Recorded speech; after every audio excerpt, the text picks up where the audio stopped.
In this training video, we'll be going over standard moisture map and affected areas drop-down lists.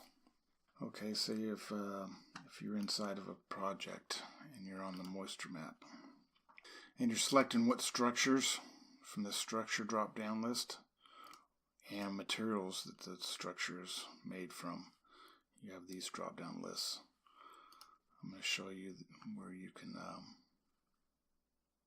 edit these lists and make them, change the name of them, add different items to the list, make them smaller, larger, whatever you would like. We give you the feature to actually change those. If you go to the Standards tab up here at the top dashboard, you'll see the Moisture Map button here on the left menu. Just click on that, and it brings you a drop-down list management here for structures. And you can delete things if you don't want to use. Say if you never call your structures by southwest wall or west wall, you call them all wall A, wall B, wall C. If you do it like that, you can delete any of the ones that you never think you're going to use. Or if you want to add new ones, you can create all new ones. You can delete all the ones we give you, and you can create new ones. Click the Add button. It puts it here. It's going to put it in alphabetical order once you go out and then go back into it. It'll put it in alphabetical order. Then on your moisture map, it'll show it, list them in alphabetical order also. So if you want to add another one, let's see, structure 2. You can make this list as long as you want, or as short as you want. So it added the 2 here's, and if you don't want to use them, you can just delete them. Now, if you want to revert back to the list we gave you, just click the revert back button there, and it gives you back what we gave you from when you initially joined. Underneath that is your material drop-down management list, so you can add all these different materials.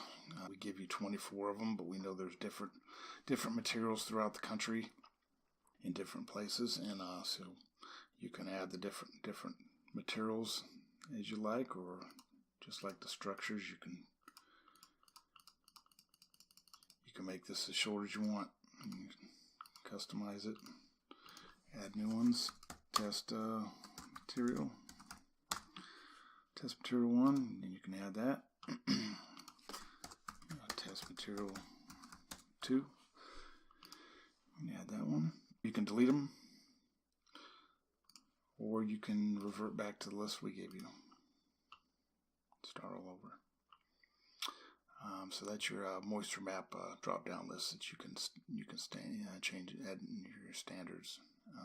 Your affected areas. If you go into a project, when you first go into a project, you're going to want to add your affected areas. So you'll click on the right-hand button here. It brings you up a list to select from for your affected areas. This list is what you can change, you can edit. So I'll show you where you do that from. You can go back to your Standards tab. Over on the right hand side, you'll see the affected areas button. You click on that, and here's your standard affected areas management list.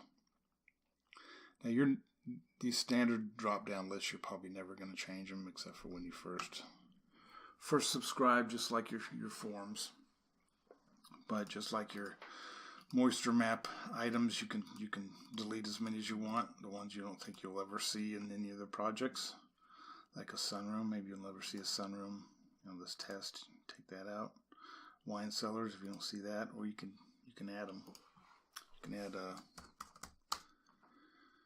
test area. You can add as many as you want. You can make this 300 items long if you want. Adding them, you can also add them inside your dialog box. Also, I'll show you that in another video, where if you're on a project and you have to add an area that's not on your list, you don't have to go into your standards. You can just add it right there inside the project. I'll show you how to do that later in another video. So we give you the capability to customize this area list. Want to revert back just like your other one, just revert back to the default, and then confirm it. And it will bring back your 58 that we give you. But That was it for this training video. If you have any questions, comments, or suggestions, do not hesitate to contact us through the Contact Us button in the upper right-hand dashboard. Thank you.